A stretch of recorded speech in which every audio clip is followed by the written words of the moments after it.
podcast, Listen for the Song in Your Witness's Head, litigation attorney Dan Small explains how a 1990 Stanford psychology experiment using groups of people listening to music but hearing different things is relevant to witness preparation.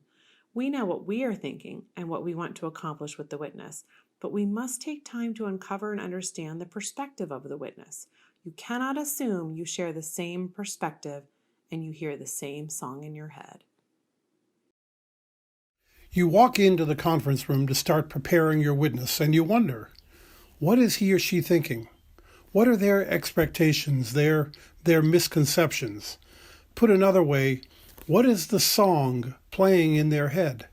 And what are the chances that it's the same song as the one playing in your head?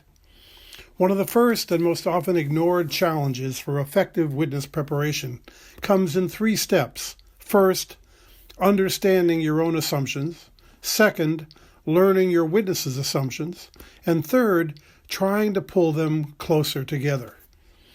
In an earlier podcast, we talked about the perception gap between lawyer and witness perceptions of what each other wants. The great Los Angeles trial lawyer Sidney Kanazawa has a different take. At a seminar he put on for the Honorary Society, the Litigation Council of America, he talked about listening to the song in each of our heads. Each of us has one in almost any situation, the sum of our learning, experiences, beliefs, and fears. Kanazawa talked about it eloquently in the context of the jury, trying to get them to view a case with the same perspective, the same song as we do. But the lessons are equally appropriate for witness preparation. Lawyers and witnesses walk into the preparation room with dramatically different perspectives. How could it be otherwise? The witnesses' ideas about lawyers and what they want don't come from following you around for a couple weeks. They don't come from seeing how conscientious and hardworking you are.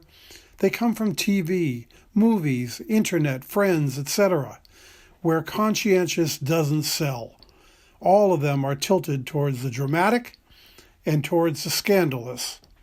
Your ideas of the witness also come from often inaccurate sources, bosses, documents, other lawyers, etc., tilted in ways you often have no clue of at the outset. You are trying to understand what each other is saying without knowing what they're thinking. It's a tough challenge. As a small demonstration, Sid Kanazawa uses an experiment from a 1990 Stanford University psychology PhD thesis by an Elizabeth Newton. I've used it with several lawyer groups I talked to about witness preparation around the country.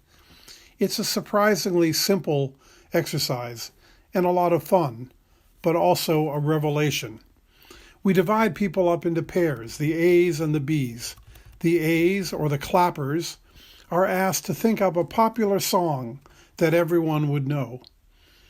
Actually, Ms. Newton gave out lists of 25 songs. The lists themselves are interesting.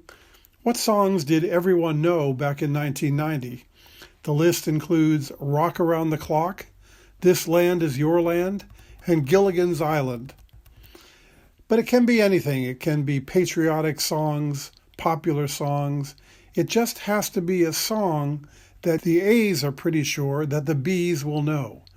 By whatever means, the clappers come up with their song. They then, without saying or singing anything, clap out the rhythm of the song. The B's, or the listeners, listen to the clapping. After 30 seconds or so, the clappers are told to stop, and the listeners are asked to guess what the song was. In a seminar room full of lawyers, it's quite a sight to watch. Here's the point. The clappers have the song in their head. They're hearing it in their head while they clap. They know the song. It's an easy song, and they assume that the listener knows it too. They assume that the listener is hearing that same song. Well, guess what? They're not. In the Stanford study, over 50% of the clappers believed that the listeners would easily guess their song. After all, everyone knows the rhythm to my song, don't they? Therein lies the problem. It's their song, in their head. The listener may know the rhythm, but only if they have that song playing in their head. Otherwise, all they hear is a bizarre Morse code of clapping, with no context, no music, no guidance. They have no idea what the song is. In the Stanford study, while over 50% of the clappers were sure that the listeners could easily identify the song, in fact, only about 2% of the listeners actually could. Think about that. 50% of the clappers were sure the listeners would easily identify the song, but only about 2% of the listeners actually could. You walk into that witness preparation room with a song playing in your head.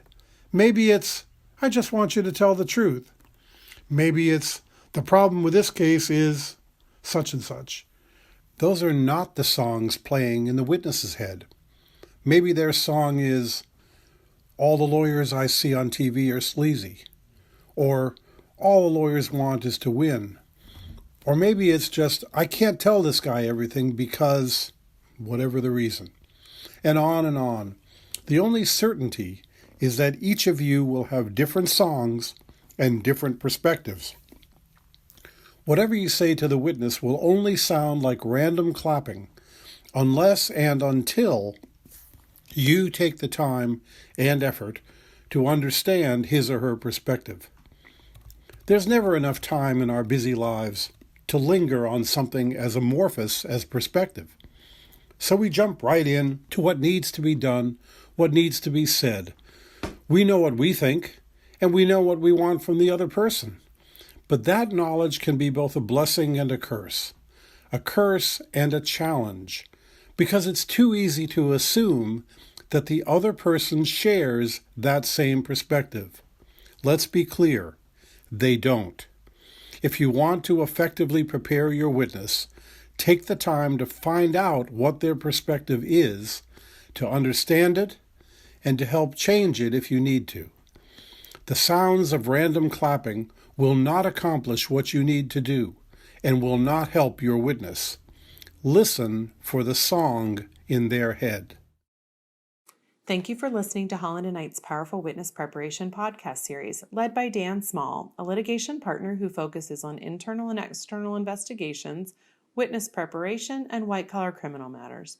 His popular CLE programs on witness preparation and other litigation topics can be arranged through the Professional Education Group at proedgroup.com.